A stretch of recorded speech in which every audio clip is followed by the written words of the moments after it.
Hi, welcome back to my YouTube channel. It's been a long time since I've done a bit of a DIY video. The last one was on moving bed filters. There's a few continuations of that, so you can see how they're getting on. I'm now going to do a video for you on building Plec caves. Now these are great for breeding plecs, breeding pistogrammas, any cave dwelling fish. Great for. Just got to vary the size depending on the size of your fish. And what you're going to need is a straight edge, either with a ruler on or not. Obviously you haven't got a ruler on it, and you take measure as well. Some blue chalk to line out, doesn't have to be blue, or a pencil, take your preference. I like to use chalk because it stays on when I'm using the tile cutter, which is this. Now this is only a small one. You can get larger industrial ones, you can hire them, or you can use a heavy duty Dremel. And the main components is going to be the slate. This is a very thin floor tile. You can get thicker floor tiles which are good, less likely to break if you're clumsy in your tank, or you can use roof tiles. Now something that you should look at when you're looking at pieces of slate is to find out if there's any streaks through it, any sort of brown, gold coloured metallics, because they're minerals, irons, things like that. If they get into water they can actually poison your fish. So you just want to be careful of that. And what we do now, I'm going to draw up onto one of my pieces of slate out the outlines for the cave. Okay, so I've cut the slate, that piece I showed you earlier, and I've managed to make two sets of these. I'm going to show you this set. Right, so what we've got: a top, a base, a back, four sides, and two cut-offs, which I'll show you what I'm going to do with those in a second. So this will be assembled like this, and the back on, two side pieces,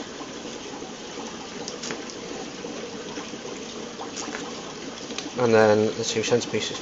Now the principal design behind it works for single caves, multiple caves, and also tower blocks, so you can make them on top of each other. A little twist that I like to use on these, which helps me to take the eggs away if needs be, because sometimes you do get parents that like to eat their babies. So you can see on the top here I've drawn two lines, which is the thickness of these pieces here. And what I'm going to do is simply silicone these two onto there. Now what that'll do is when I put it on top is that it will mean that it can't move round, but when the eggs have been laid and they've been fertilised, I can take the lid off and I can easily access the eggs rather than having to try and shake them out through the small gaps along there. So I'll silicone this up and I'll come back to you shortly. Okay, so I've now put the caves together, silicone them with aquarium safe silicone. As you can see, I've got two there, which was the one I was showing you, and when I said I made a second one from the slate. And the first one, you can see it's got 3 caves, the next one's got 5. All depends on your preference really, on what you want to do. And this is one of the older style caves I made. This one's actually fallen apart, so I need to silicone this one back together, because it wasn't very well put together, this one.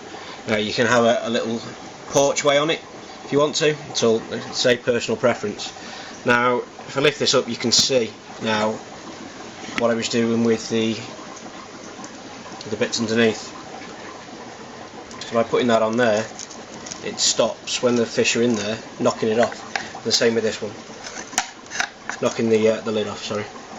So that's on there nice and safe. There are a few holes in the back, but they're not really a lot to worry about. Every cave I've done has always been like that, either due to imperfections in the slate or imperfections in me cutting it. Normally me cutting it, but I hope you've enjoyed the video. Subscribe and I'll make some more videos hopefully. You can request some, if you've got any comments, leave some comments, and thanks for watching.